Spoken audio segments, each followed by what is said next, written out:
بسم الله الرحمن الرحيم إن الحمد لله تعالى نحمده ونستعينه ونستغفره ونعوذ بالله من شرور أنفسنا ومن سيئات أعمالنا من يهده الله فلا مضل له ومن يضلل فلا هادي له وأشهد أن لا إله إلا الله وحده لا شريك له وأشهد أن محمدا عبده ورسوله صلى الله عليه وعلى آله وسلم فإن أصدق الحديث كتاب الله تبارك وتعالى وخير الهدي هدي محمد صلى الله عليه وعلى آله وسلم وشر الأمور محدثاتها وكل محدثة بدعة وكل بدعة ضلالة أما بعد السلام عليكم ورحمة الله وبركاته Ikhwani wa akhawati fillah, it brings me great joy and pleasure to resume our classes on Sharh al-Arba'in al-Nawawiyya, to resume the classes on the explanation of the 40 Hadith of Imam al-Nawawi. Today is the 14th of June 2019. And by the permission of Allah Tabaraka wa Ta'ala, we're all gathered again in Croydon ICT to continue where we left off. Bi'idhnillah. Now today, we're going to cover Al-Hadithu Al-Thani Wal-Ishrun. Al-Hadithu Al-Thani Wal-Ishrun. That's the 22nd Hadith from the book of Imam al-Nawawi rahimahullahu ta'ala. وقبل أن ندخل في الموضوع أردت أن أتحدث معكم عن شيء مهم. Before we get into the topic today, the hadith, I just wanted to mention and remind ourselves of ثلاثة نعم, 3 blessings التي أنعم الله على عباده, that Allah subhanahu wa ta'ala has bestowed on all of his servants, male and female alike. And these 3 blessings aren't restricted in number. There's way more than 3 blessings that Allah subhanahu wa ta'ala has blessed us with. But these are 3 things that I wanted to mention today. The first blessing is Ni'matul Islami wal Iman. To be grateful to Allah Tabarak wa ta'ala for having guided us to the beautiful religion of Al-Islam, and not only to Al-Islam, but for us to have Al-Iman, and inshallah ta'ala we are people of Al-Istiqamah. People of Al-Istiqamah. Meaning that the month of Ramadan came and it went. Alright? The month of Ramadan came and it went. And most of us in the month of Ramadan, we became more religious and more righteous. But the fact that Ramadan's gone now and we're in the month of Shawwal and we're still studying, this is a good sign. This is a blessing from Allah subhanahu wa ta'ala that He's allowed us to be mustaqim bi'idhnillahi ta'ala on His religion. Many people مع الأسف الشديد after the month تتحدث بالإنجليزية تفهم أيوة ياسين تفهم الحمد لله طيب many people they وأنت كذلك يا شيخ تفهم many people مع الأسف الشديد after the month of Ramadan passed, so did their good deeds, either completely or the majority of their good deeds subsided. And it's expected. But for us to be continuing our good deeds after the month of Ramadan and seeking knowledge after the month of Ramadan, Ikhwani wa akhawati fillah, this is a ni'mah kabira. And we're only going to realize how much of a blessing it is if Allah subhanahu wa ta'ala decides to take that ni'mah away. Oftentimes you only comprehend how much of a blessing you're in or you have once that blessing is taken away from you. And then you're like, subhanallah, you know, I was really striving at that point of my life. Mafhum? Make sense, ikhwan?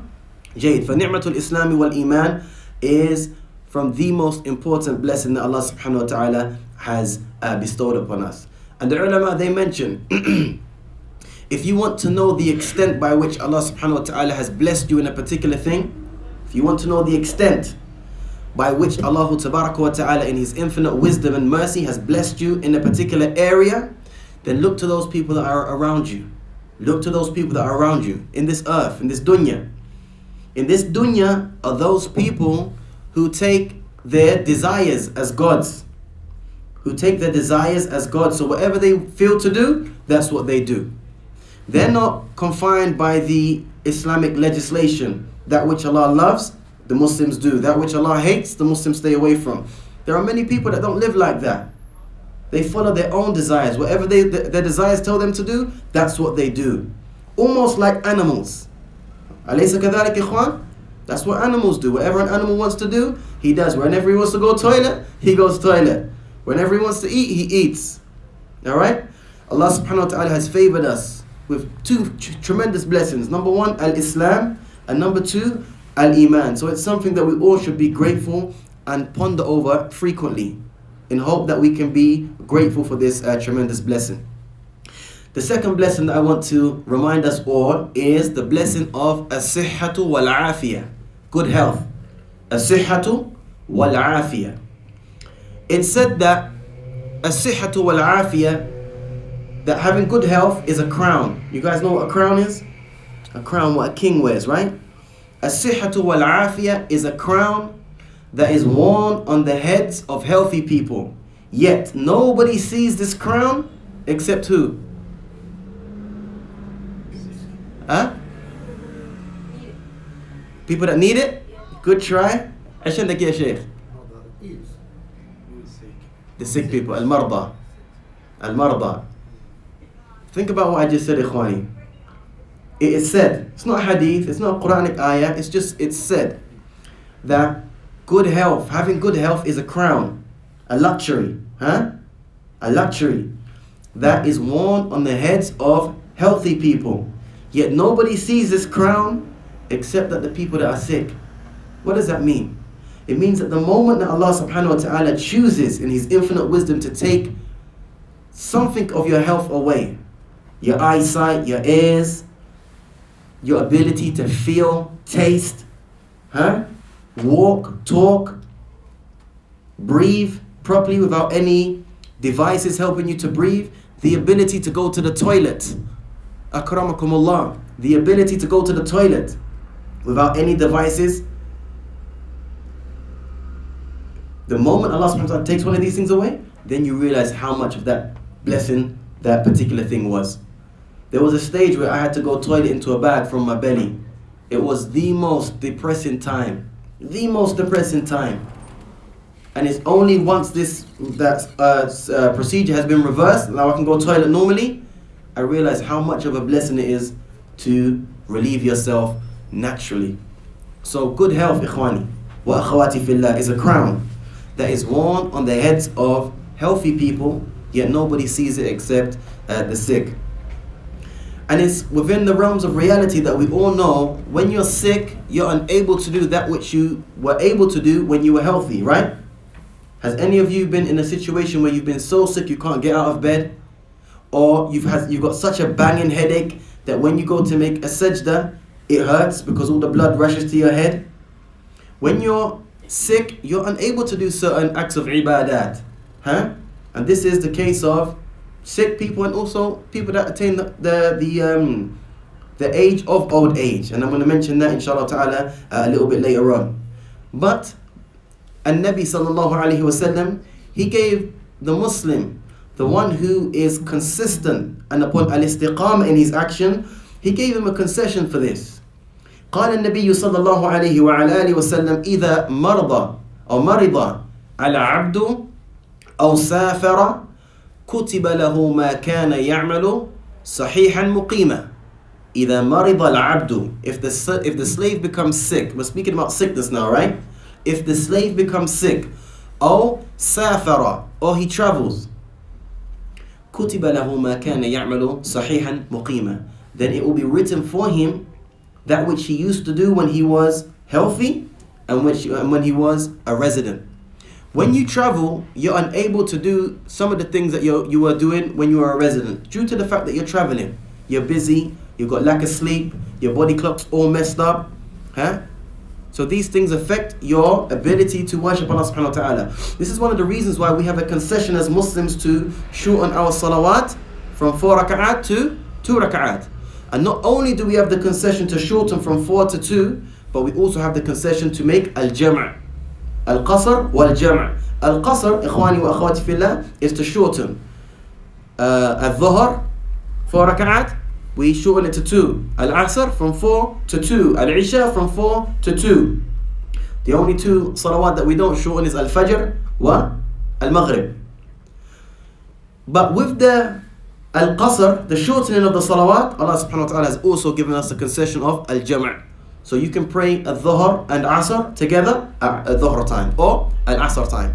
And you can pray Al-Maghrib wal-Isha together. Alright, 3 for Maghrib, 2 for Al-Isha, either at Maghrib time or at Al-Isha. This is a concession given for the traveler. So if you're in a situation where you're sick or you're traveling, the religion, as long as you are consistent on an action, this is an encouragement to be consistent on doing good deeds. As long as you're consistent on a good action, if you become sick and you're unable to do the action, or if you travel and you're unable to do the action, it would still be written that you fulfilled the action without you even lifting a finger or moving a muscle. How merciful is the religion of Al-Islam? You guys with me so far? So the first blessing was the blessing of Al-Islami wal-Iman. ثم بعد ذلك نعمة الصحة والعافية. The blessing of good health. Alright, is paramount in the life of the Muslim. The third blessing, and I'm going to stop here because inshallah ta'ala time constraints and I want to get into the hadith, is the ni'mah, the blessing of al-waqt, time. Allah subhanahu wa ta'ala favored every single one of us here to not only reach the month of Ramadan, but in addition to that, He favored us and blessed us to reach the last 10 nights of Ramadan.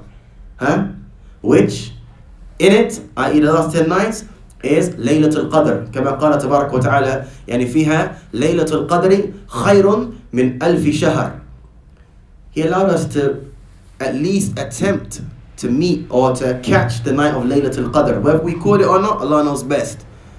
And even if we did catch it, whether it was accepted or not, that's another situation. But Allah subhanahu wa ta'ala gave us the opportunity. He gave us the opportunity. And that is a fursa, an opportunity that many people from among the Muslims didn't even catch. Why? Due to dying, or due to the fact that Allah subhanahu wa ta'ala, in His infinite wisdom, hasn't allowed them to be people of al-istiqamah that take advantage and make the most of the blessed month of Ramadan. So the fact that we've been given time, ikhwani, even if you went through Ramadan and you don't feel that you got the most out of Ramadan, which can happen, alright, you still got time to rectify things. We've got the month of Shawwal, wherein the Prophet alayhi as-salatu was-salam قال من صام رمضان ثم أتبعه بست من شوال كان له كصوم الدهر أو كما قال. Whomsoever fasts the month of Ramadan, and then he follows up this fast of the month of Ramadan with 6 days from the month of Shawwal, then that person will have the reward equal to fasting for a whole year. It's another opportunity to rectify that which you may have been deficient in the month of Ramadan. The door of At-Tawbah isn't closed once Ramadan finishes. This door is maftuha all the time. This door is open, the door of repentance to Allah subhanahu wa ta'ala. So for any one of us who feel that we didn't make the most of our Ramadan, don't despair from the mercy of Allah subhanahu wa ta'ala. Indeed, Allah subhanahu wa ta'ala forgives all sins. Make the most of the time, al-waqt, that you have now, especially in your young ages. Yasin, 10 years old, 11 years old? 14 years old. Allahu Akbar, mashallah, you look younger than you are. Yeah. Akhi, Taysir, 14? 13, khalas, you look a bit older. Ridwan, Imran, Bilal, you guys are young. You guys have got time, so much time. If I could ever go back to be your guys' age, I'll do so many things so different. So learn from those people that have come before you, i.e. the oldest in the community, and try not to make the same mistakes by wasting time playing too much video games. You can play video games if you want, but too much, don't waste time. You've got the ability to be, tremendous individuals and be, assets to the community that you guys are from. I'll end on this hadith before we go into the hadith al-yawm. النبي صلى الله عليه وسلم قال نعمتان مغبون فيهما كثير من الناس. Two blessings that many, كثير من الناس, مغبون فيهما. They waste. They waste and they squander. What do you guys think those two blessings are? الصحة والفراغ. الصحة والفراغ. الصحة coincides with the second ni'mah that I mentioned. نعمة الصحة والعافية. هذا كلام النبي صلى الله عليه وسلم الذي لا ينطق عن الهوى. This is the speech of the Prophet, peace be upon him, who he never used to speak from his own desires. الصحة is a blessing that many people waste. Smoking drugs, drinking alcohol, overeating, indulging in foods that they shouldn't eat, which is detrimental to their health, not exercising. They waste their health.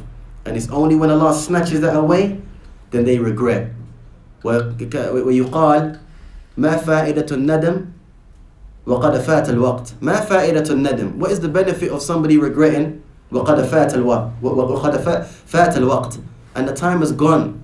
Now you're sick, alright? Now you're sick and you got diabetes and you got this disease and that disease and high cholesterol because you didn't take the time out to appreciate the ni'mah that Allah subhanahu wa ta'ala gave you. Now you're sitting down regretting. What good is your regret right now? Somebody tell me. No good. Huh? As-sihhatu wal-faragh. Time. When you guys, bi'idhnillahi you guys grow up to be good, pious Muslims, marry, children, start working. Once you guys get to this age, a lot of your time is snatched away. Ask any of the guys now that are old in the community that are working and married with kids. Time is a privilege now. Right now you guys have got time. نعمتان مغبون فيهما كثير من الناس الصحة والفراغ. Al-faragh means your spare time. So I ask Allah subhanahu wa ta'ala by His best names and by His great attributes to make us from those who not only remain upon al-istiqamah after the month of Ramadan, but allow us to reach many more Ramadans. And even more importantly, reach Layla al-Qadr. And I asked Allah Tabarak wa Ta'ala by His best names and by His greatest attributes to make us from those people whom He has blessed with as-sihhatu wal-afiyah, good health. And we use it in the obedience of Allah subhanahu wa ta'ala and we make the most of our free time. Ameen. طيب بسم الله نبدأ في الموضوع إن شاء الله تعالى. الحديث الثاني والعشرون, the 22nd hadith of the book. عن أبي عبد الله جابر بن عبد الله الأنصاري رضي الله عنه أن رجلا سأل النبي صلى الله عليه وسلم فقال: أرأيت إذا صليت المكتوبات وصمت رمضان وأحللت الحلال وحرمت الحرام ولم أزد على ذلك شيئا أدخل الجنة؟ قال: نعم. رواه مسلم. One more time. عن أبي عبد الله جابر بن عبد الله الأنصاري رضي الله عنه أن رجلا سأل النبي صلى الله عليه وسلم فقال: أرأيت إذا صليت المكتوبات وصمت رمضان وأحللت الحلال وحرمت الحرام ولم أزد على ذلك شيئا أدخل الجنة؟ قال: نعم. رواه مسلم. On the authority of Abu Abdullah Jabir ibn Abdullah. The narrator of this hadith is a companion by the name of Abu Abdullah. That's his kunya. His name was Jabir, and he was also the son of Abdullah. So he had a father called Abdullah, and then he had a son who he named after his father. May Allah subhanahu wa ta'ala be pleased with him. He said that a man came to the Messenger of Allah sallallahu alaihi wasallam and asked him, inform me, if I were to pray al-maktubat and I were to fast the month of Ramadan and I were to make halal that which was halal and I was to make haram that which is haram and I do not increase or not do anything other than that, will I enter the paradise? The Prophet sallallahu alaihi wasallam said, Na'am, yes. And this has been collected by Imam Muslim. يقول جابر رضي الله عنه. Now this is the kalam of Shaykh Muhammad Al-Uthaymin. He's explained in the hadith. يقول جابر بن عبد الله رضي الله عنه إن رجلا سأل رسول الله النبي صلى الله عليه وسلم. A man. What have we learned previously? Who can remember what we've learned previously when we've seen similar ahadith when it's been mentioned that a man came to the Prophet, a man asked the Prophet? What did we say about the significance of the word a man. ماذا قلنا? Anybody remember? By the way, if there are any sisters, feel free to write any questions down and just throw them over the partition if you want to participate. What did we say about the significance of the word, or the fact that a man has been mentioned but not the name? Okay, who is this man that was mentioned? Inna rajulan. A man asked the messenger. What was his name? Jabir. لا. لا. Jabir huwa rawi al-hadith. Jabir is the narrator of the hadith. Jabir said, Inna rajulan. Indeed, a man. Sa'ala al-nabiyya. Asked the Prophet. I'm asking you guys, Man hadha al-rajul? Masmuhu? What's his name? Is it that they don't want us to know, to keep it anonymous? Excellent. Not so much that they don't want us to know, but they've kept it anonymous. Why? Because there's absolutely no benefit in knowing what the person's name was. The maqsood of this hadith isn't to know who said or who asked the Messenger of Allah sallallahu alaihi wasallam the question. What we want to know is, what's the hukum of the situation? What's the ruling of the situation being presented? Who it was has absolutely no bearing or any relevance or importance on what's actually being said. Make sense, guys? Oftentimes you hear anna rajulan or ja'a rajulun ila rasulillahi sallallahu alayhi wasallam. A man came, but we don't know who the name of this man is. Some scholars, they try to exert themselves and try to find out the name of this person was Fulan ibn Fulan. But Shaykh Muhammad, he says that لا نحتاج. يقول وهذا الرجل لا نحتاج لمعرفة عينه. We don't need to know exactly who this man was. لأن المقصود القضية التي وقعت. Because the intended purpose here, or the intended, the thing that we want to the thing that we want to benefit from here is the actual situation at hand and not the specific individual that asks the question. مفهوم إخوان? Make sense? جيد. ولا نحتاج إلى التعب في البحث عنه. We don't need to exert ourselves and tire ourselves out to find out exactly who it is. اللهم إلا أن يكون تعيينه مما يختلف به الحكم فلا بد من التعيين. Then the Shaykh says, the only reason why the name of an individual will be crucial to the hadith is if the person that's asking, did you sneeze? Say alhamdulillah? Yarhamukallah. Aywa. The only time that we would need to know the name of the person in the hadith if the individual will change the ruling of if the name of the person or the person that's asking will cause the ruling to be changed.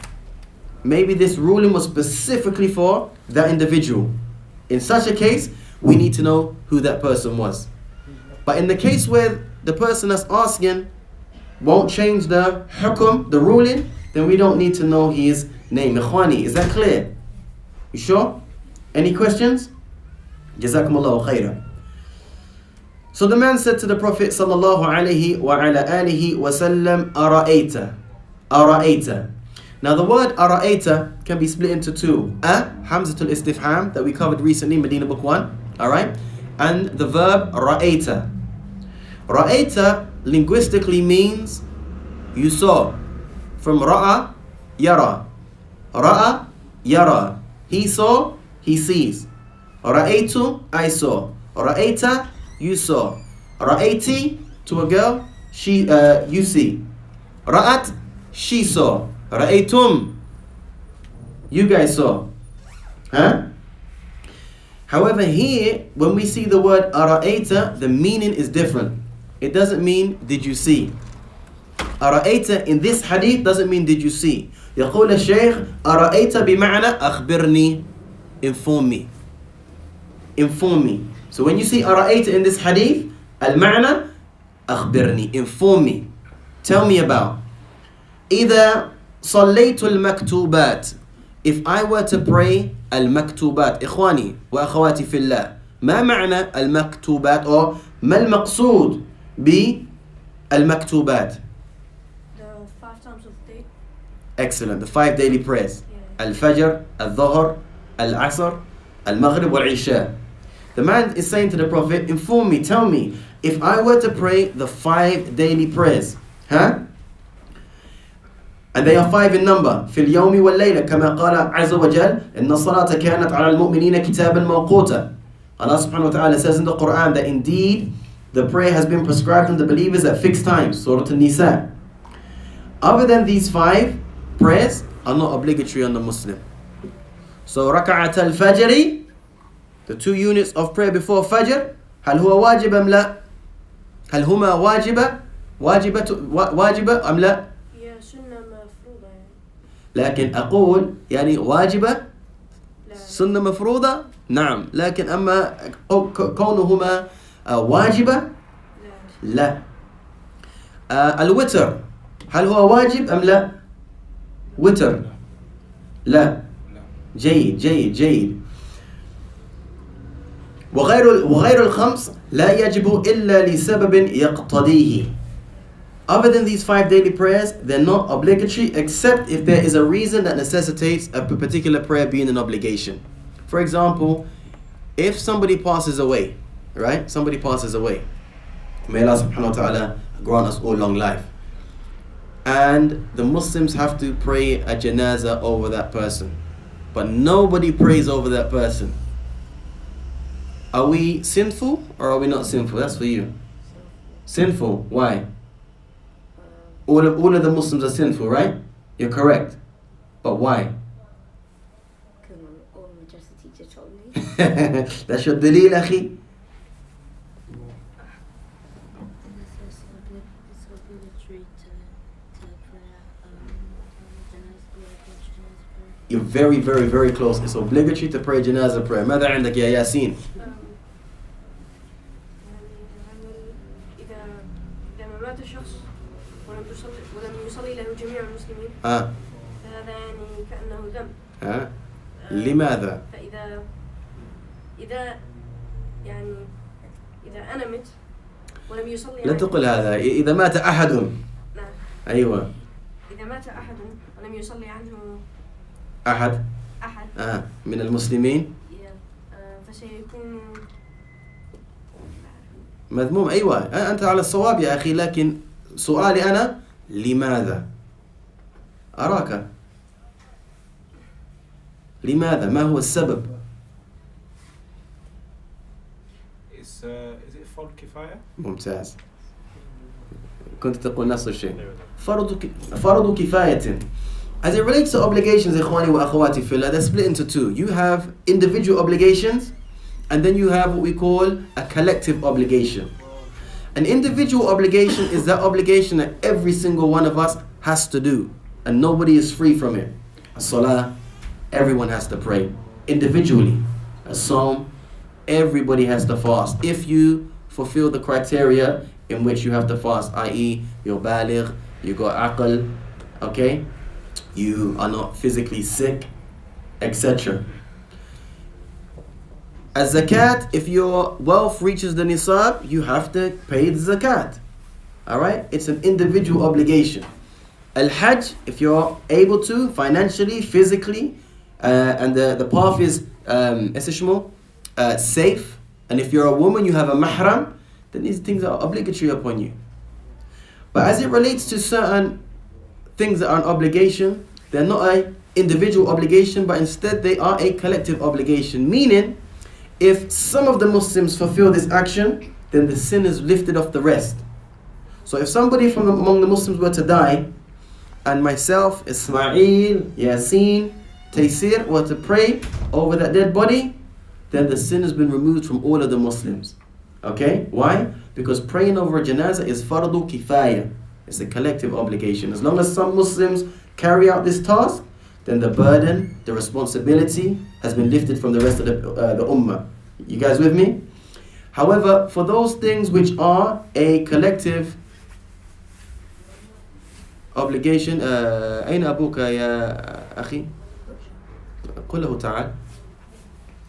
As it relates to collective obligations, sorry, where was I? I lost my train of thought now. As it relates to collective obligations, Alright, a collective meaning that as long as some of the Muslims fulfill this act, then the sin has been lifted off of everybody else. Does that make sense, ikhwani?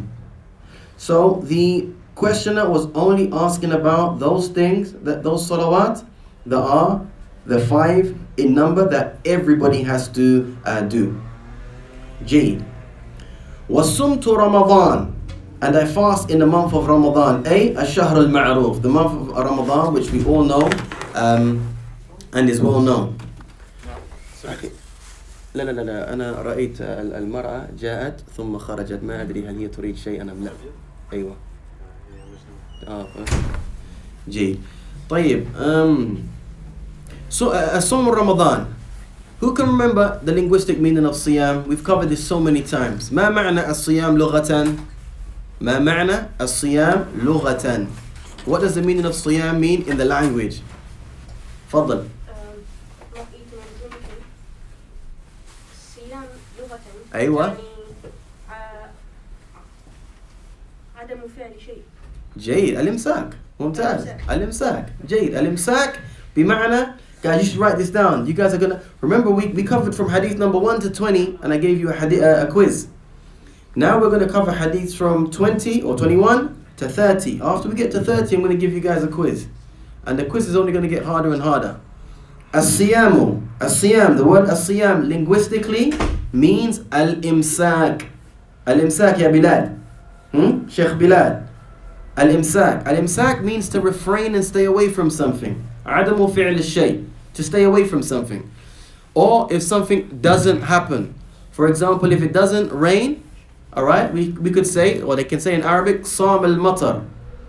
صام المطر. You know, the rain didn't drop. It didn't fall. Anytime you you stay away or you refrain from doing something, linguistically, you are making a sawm or a siyam.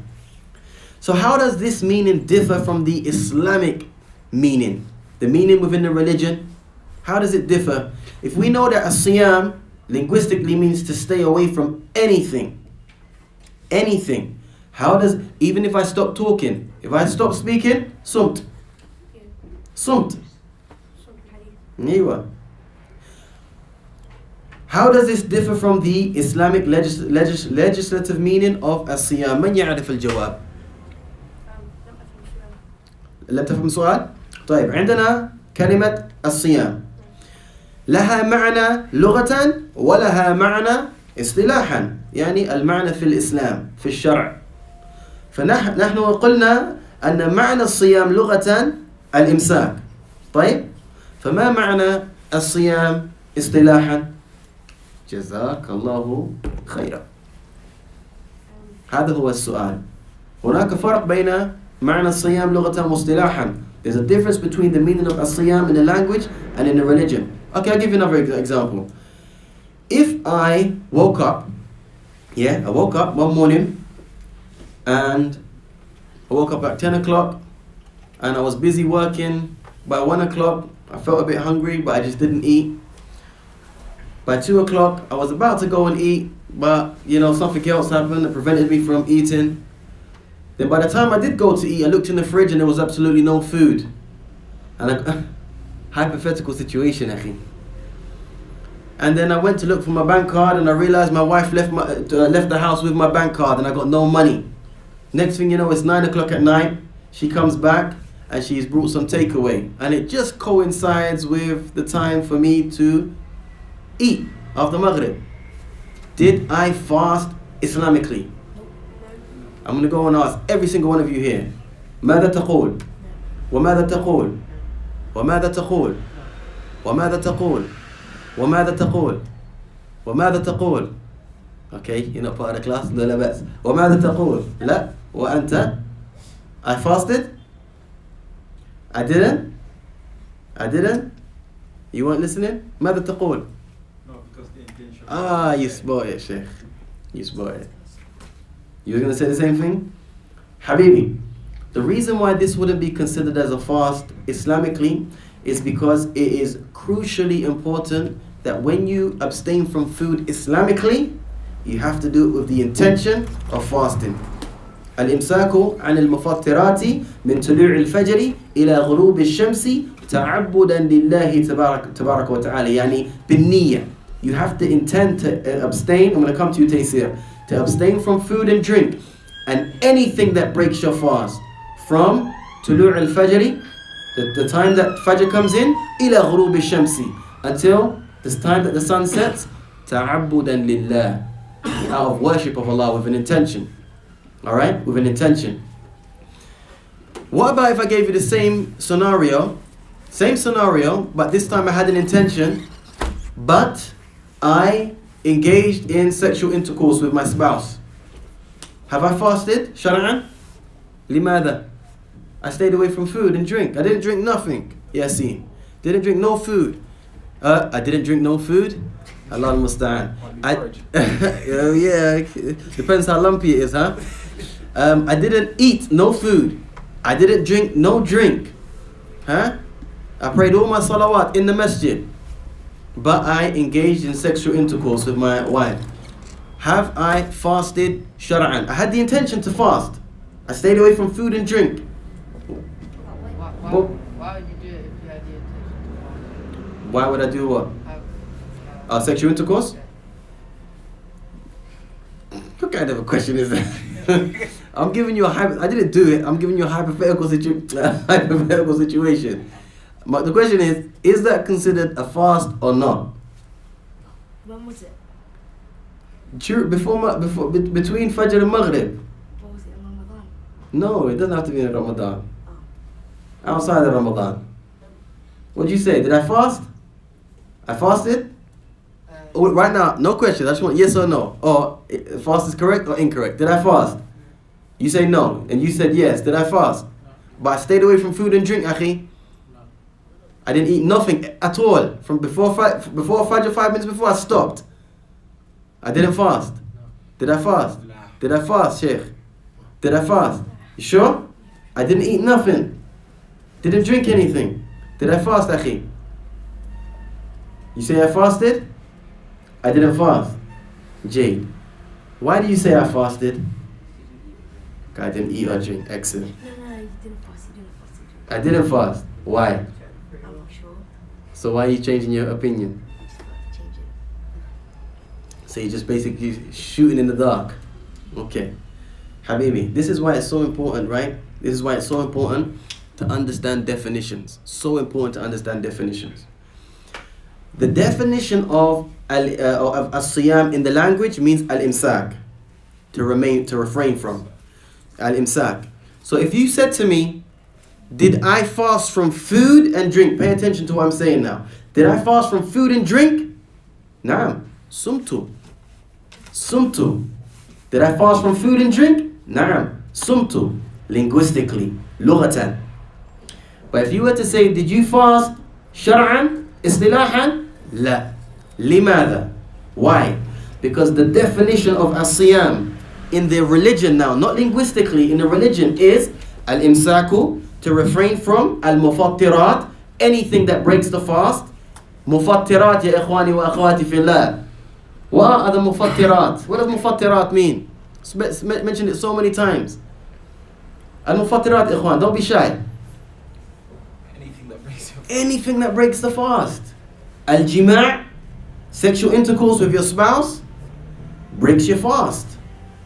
So I fasted from food and drink, لكن ما صمت شرعا لأنني ماذا؟ جامعت زوجتي, because I had sexual relations with my wife, and that invalidates the fast. You with me, guys? So if it is said to you, what is the difference between as-siyam lughatan was-siyam shar'an? Is lughatan, it just means mujarrad al-imsak, you stay away from something. But istilahan, it means to stay away from anything that breaks your fast. Now we need to know, what are those things that break our fast? Sah? Not only is it to stay away from anything that breaks our fast, but it's from a particular time frame. Alright? It's restricted. Min tulu' al-fajr, from the time Fajr comes in, ila ghurub al-shamsi, until the sun sets. Okay. Another scenario. Let's say I stayed away from food and drink and sexual intercourse from the time Fajr came in. Don't do that, Habibi.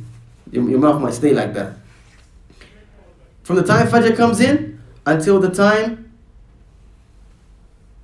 Maghrib comes in. But I don't do it ta'abudan lillahi tabaraka wa ta'ala. I did it in order for my jism to be strong. Taqwiyat al-jism.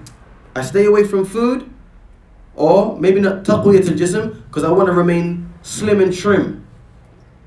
I want to remain slim and trim, so I stay away from food. I don't even engage in sexual intercourse. I don't do anything that breaks the fast. But I do it so I can be slim and trim. Have I fasted Islamically? La. La. La. La. I fasted? Your niyyah was not to fast for... حبيبي نعم أم لا؟ هل صمت أم لا؟ ما صمت؟ لا لا لا. لماذا تقول نعم? Why did you say yes يا شيخ? Well, this is developing your muscle. Yes. It's not something to eat. You just want to make it fall. So, as my idea, it's nothing concerning about it. Again, it's your idea, mother? Yeah, it's my own idea. It's nothing concerning about the pain. Because this is for your own duty.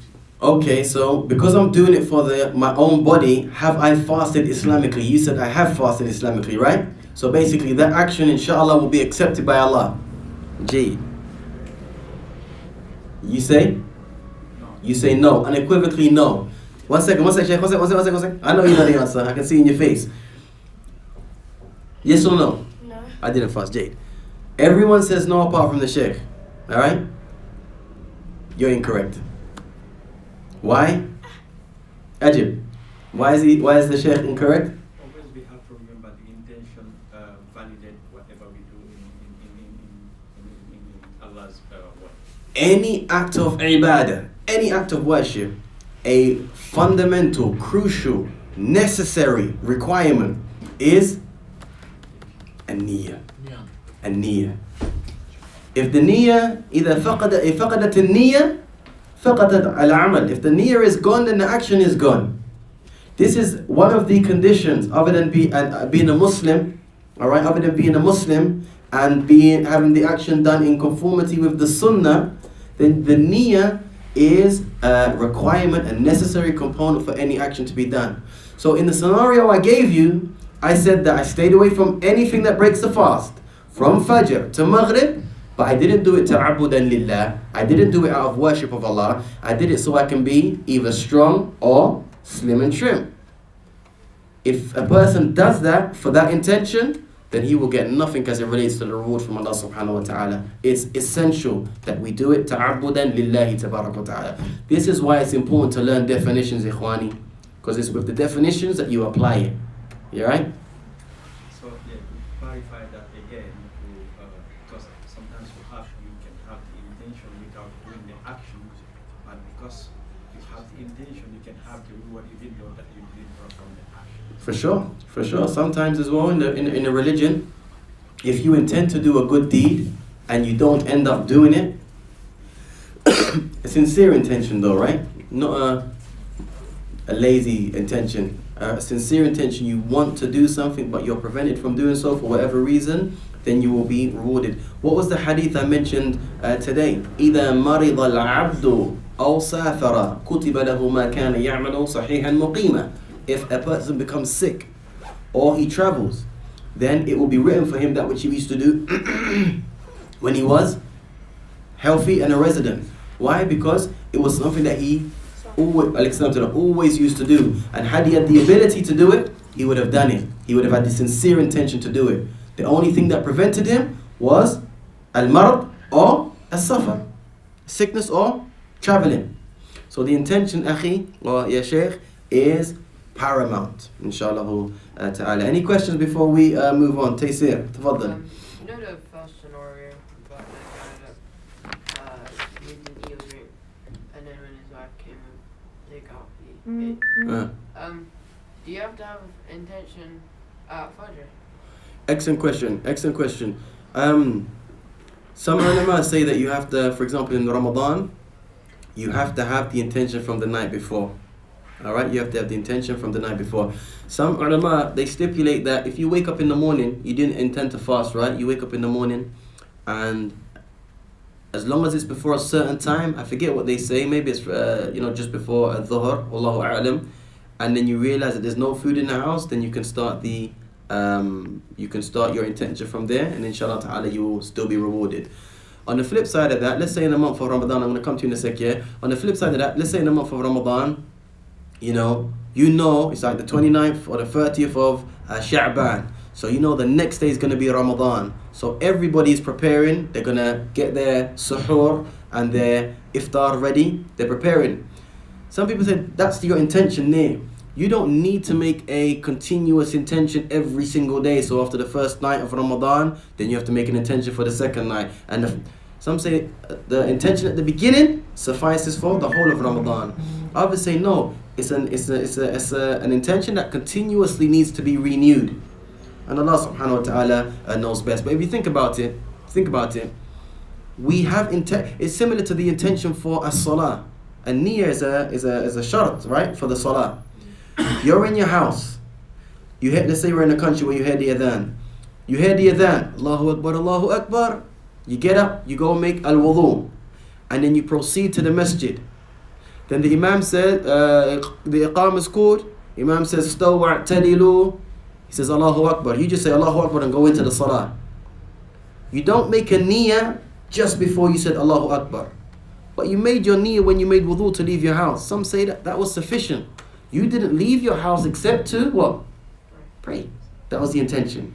Some say, la, the niyyah has to be present just before the action takes place. In the case of as-salah, of course. You with me? Allah knows best what's the correct opinion. Obviously, doing it just before the action and perhaps renewing it after every night of Ramadan is obviously safer. That way you exit from any different of opinion. I'm going to come to you, Habib Adil. على ماذا قلت؟ yeah. An-Nabi alayhi salam, he would wake up, the Prophet alayhi salam would wake up, and upon asking his wife, is there any food, and she would say no, he would say khalas, then I'm fasting. But it could be that it's permissible in such a case because those were voluntary or obligatory fasts that the Prophet ﷺ did that for? Voluntary. So there's a difference between voluntary fast and obligatory fast. If it's a voluntary fast, then it's permissible to do such a thing. But as it relates to the obligatory fast, then the niyyah has to be present. If you're able to, do it from the night before. Alright, do it from the night before. And if you think about it, I don't think there's any of us that will go sleep after Isha in Ramadan, except that you set your alarm clock, or at least you tell one of your family members, wake me up for suhoor. Alright? Nobody will intentionally miss suhoor. So there's the intention, and Allah knows best. Yeah, Bismillah. I'm sorry if you oversleep. Yeah? About 10 minutes pass, but the food prepare to eat. So you're saying that in the Ramadan or alright, so you go to sleep, and let's say for example Fajr comes in at 4 o'clock, but you wake up at 10 past 4 and the food's there for you to eat. Are you allowed to eat the food and start your fast? That I'm acting. أبدا. لا دخل الوقت. The time for Fajr has come in. It's a fantastic question. But as soon as the time comes in, you must make al-imsak عن الطعام والشراب. Not even water. ولا شيء. Absolutely nothing. I was told that if you're eating and the alarm goes for Fajr, you're allowed to finish eating. أيوة. نعم. If you finish what's in your, from what I understand, and I could be wrong, you finish what's in your mouth, maybe not finish what's on the plate. Because somebody could wake up a minute before Fajr comes in, have a whole plate of food, and he's starting to eat, then Fajr comes in, he says, khalas, I gotta finish this meal, and Allah subhanahu wa ta'ala knows best, man. What will further emphasize the importance of an-niyyah, right, in al-Islam? What happens if you're fasting in the month of Ramadan or other than the month of Ramadan, وَأَكَلْتْ نَاسِيًا, and you ate nasiyan, out of forgetfulness? ما هو الحكم? okay. Huh? It's okay. It's okay. You say it's okay? ماذا تقول يا ياسين؟ يعني تكمل الصيام وتقول أطعمني الله وسقاني. تكمل الصيام و؟ تقول أطعمني الله وسقاني. أيوة. هذا هو الصواب. If you were fasting and you legitimately, unintentionally ate or drunk food while you were fasting during the day of Ramadan, then Allah subhanahu wa ta'ala, He wanted to feed you or He wanted to give you drink. As long as you did it unintentionally. Goes to show what? The importance of the intention. Remember, as-siyam is a farad is a wajib, min wajibat al-Islam. But مع ذلك, you did an action but you didn't do it intentionally.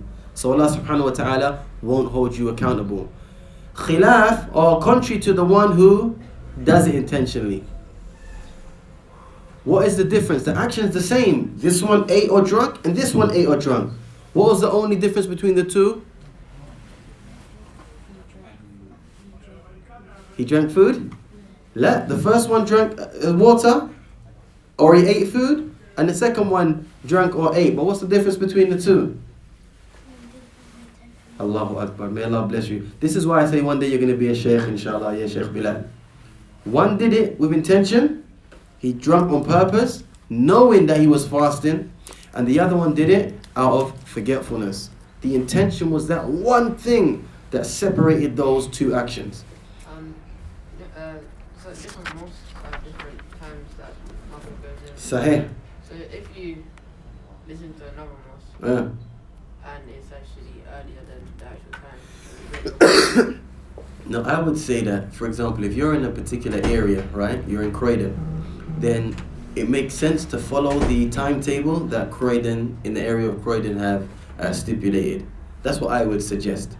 If you're in Brixton, then you follow Brixton's timetable. Or if you say, you know what, I'm just going to follow the central mosque, then do that for the whole of Ramadan. Don't like chop and change that.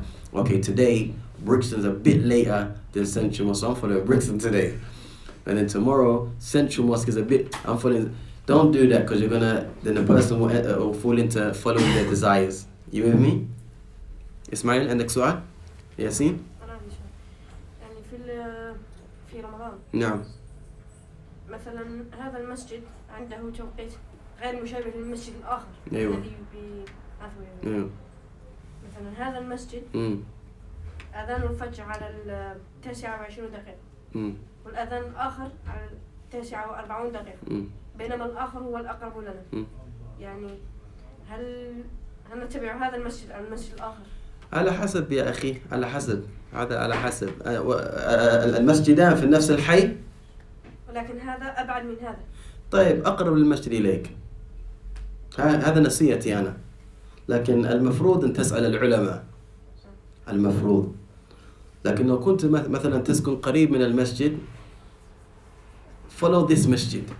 Follow the timings for this masjid. And Allah subhanahu wa ta'ala knows best.